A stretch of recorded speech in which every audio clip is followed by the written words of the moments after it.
Nilipopata taarifa ya kifo cha kijana wetu James, hakika taarifa hii tuliipokea kwa masikitiko makubwa kitongoji kizima cha Mwembe Baraza. Kwa niaba ya kitongoji kizima cha Mwembe Baraza, kwanza nipende kuwapongeza wanawake wenzangu na wakina baba, vijana na binti zetu. Mmenionyesha ushirikiano, maana hakuna mahali ambapo palikuwa pakipungua.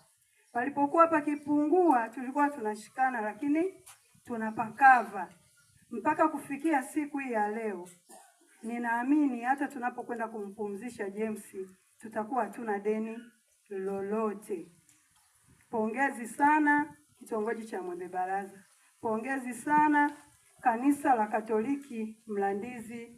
Mungu awabariki kwa ushirikiano wenu. Pia niwashukuru jumuiya zote ambao tumeshirikiana nao tangu msiba tulipoupokea huu. Tuko bega kwa bega kwa pamoja, na Mungu awabariki. Pia niwape pole sana baba wa marehemu, familia. Niwaambie kila jambo kwa kila majira na wakati wake.